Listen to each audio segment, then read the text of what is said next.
وشحوا علي.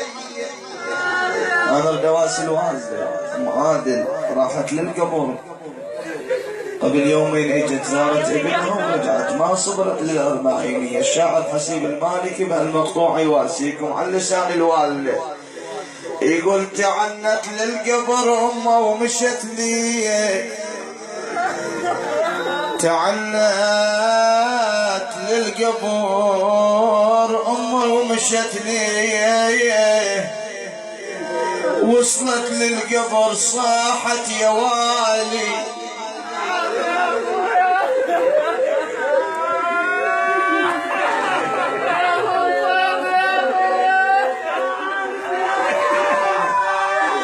تعنت للقبر امه ومشت لي، وصلت للقبر صاحت يا والي يا والي. لطمت عالصدر دقت على الرايه، صرخت يا الولد شدها يتبالي امه،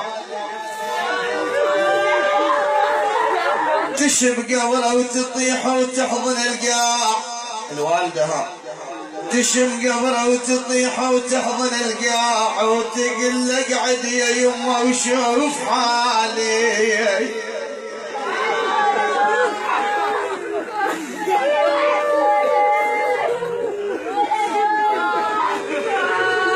تقل جيتك يا الولد،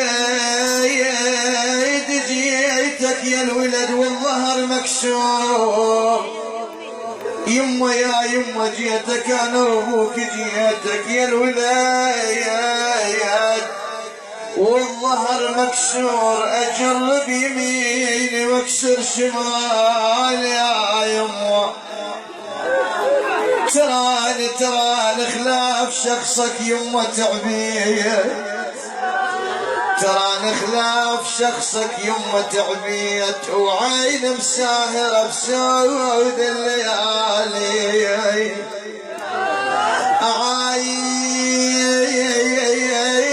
عاين عالدرب واحسب لك تعود يمه.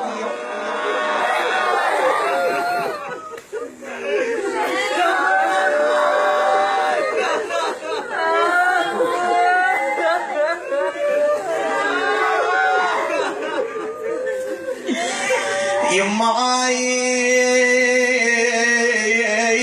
عادل يما عاين على الدرب واحسب لك تعود، ترى خلافك يا يما البيت خالي يا يما خالي.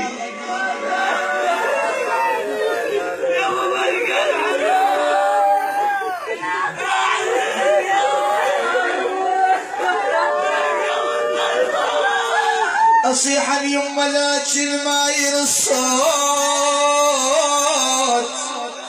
كان شلون يساكن خيالي. يما ردتك للقبر يا وليد دفايا، ردتك للقبر يا وليد دفايا، مو شال لدفنك يا والي.